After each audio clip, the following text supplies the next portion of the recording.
आदरणीय संपादक श्री जितेंद्र शर्मा जी, संयोजिका प्रोफेसर कम्मू खटीक का मैं व्यंग सम्मेलन में आमंत्रित करने के लिए धन्यवाद एवं आभार प्रकट करता हूँ। मैं हेमंत कुमार पारिक भोपाल से अपनी व्यंग रचना थूथू पर सरकारी बैन प्रस्तुत करने जा रहा हूँ। पता नहीं क्या हुआ, आजकल थूथू करने का अभी दिल नहीं करता, वरना पहले तो मुंह में थूक भरा रहता था। थूकने के अवसर तलाशता रहता था। सड़क, गली और चौराहे पर भ्रष्टाचारियों, बेईमानियों के नाम पर थूक दिया करता था और फिर सदा के लिए उन्हें भूल जाता था।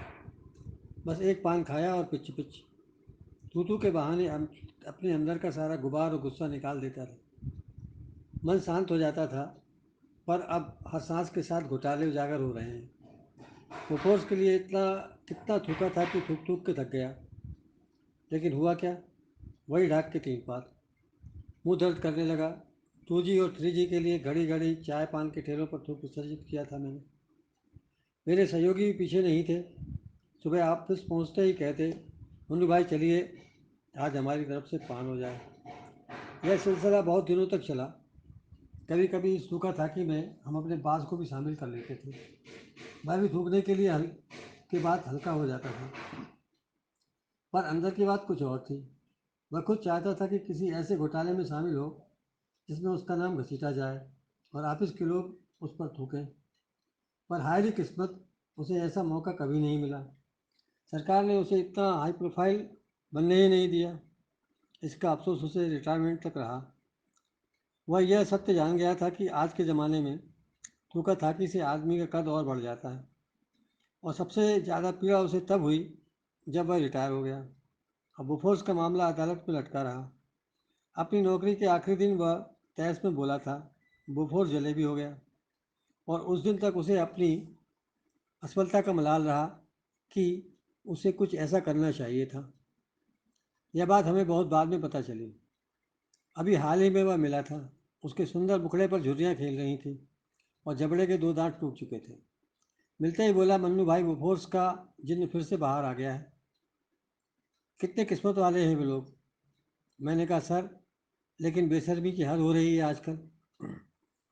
किसी पर थूथू का असर ही नहीं होता, वरना पहले थूथू का असर ही नहीं होता था, बल्कि अपने पहले थूथू होते ही लोग चुल्लू भर पानी में डूब मरने की सलाह देते थे।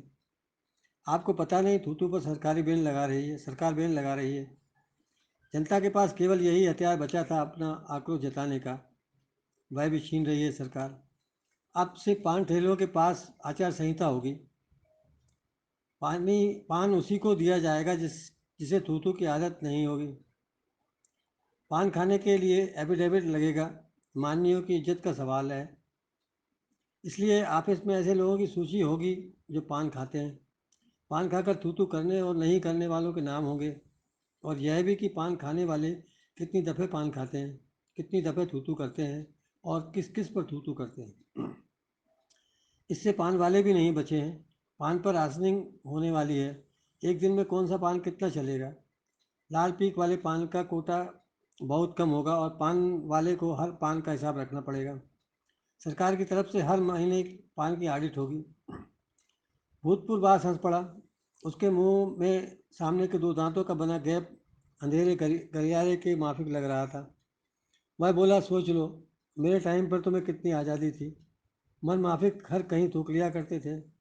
मैंने तो सोचा था कि तुम लोग मुझ पर भी थू थू करोगे, पर ऊपर वाले ने मौका ही नहीं दिया। मेरी किस्मत लिखते समय उसकी कलम की शाही सूख गई थी, वरना मैं भी बोफोर्स के दलालों में एक होता। तुम सब थू थू करते और मैं खुश होता। बस यही आखिरी तमन्ना थी, सो रह गई। तुम्हें पता नहीं मैं बास कैसे बना। मैंने कहा, सर जी, मुझे सब मालूम है। पहले जब आप बाबू थे, उस समय मैं भी बाबू ही था। तभी मैंने थू थू करना सीखा था। जैसे जैसे आप बाबू से बास बनते गए, हम सब बाबू मिलकर थूकते रहे। आपके बास बनते ही हमने सरकार की थू थू की। पर क्या हुआ? किसी पर थूक नहीं पड़ा। सरकार बेशर्मों की तरह हंसती रही। उसका मानना है कि जो कोई भी उस पर थूकता है, थूक उल्टे ही उस पर गिरती है। चांद पर कोई थूके तो क्या होगा? सर, जनता के पास इतना हक तो है, अपना आक्रोश किसी बहाने तो निकालेगी। लेकिन ये अधिकार भी अब सरकार छीन रही है। अब हम लोग कहाँ और कैसे थूक थू करें? बास फिर हंसा। बोला, ऐसे ही तो तुम्हारा बास नहीं था, कुछ ना कुछ तो था मुझ में, जब सरकार ने मुझे तुम्हारा बास बनाया। मुझे थूक के डिस्पोजल की कला आती है। तो कोई तरकीब बताइए सर। भूतपूर्व फिर मुस्कुराया। बोला, नकली दांत लगाने के बाद थूकूंगा। दरअसल प्रॉपरली थूकने के लिए आगे के दो दांत जरूरी होते हैं, और फिर लखनवी अंदाज में दो उंगलियां लोगों पर रख लो तो थूकने का मज़ा कुछ और ही होता है। सीधी पिचकारी निकलती है तभी सरकार पर असर होता है, वरना सरकार यहाँ वहाँ वरना थूक यहाँ वहाँ छिटक जाता है। मुझे आती है वह कला, पर मैंने तुम्हें नहीं बतलाई। अब आगे के दो दांत लगवाने के बाद मैं भी जी भर कर थूक लूँगा, थू थू करूँगा। तुम सीख लेना और प्रैक्टिस करना।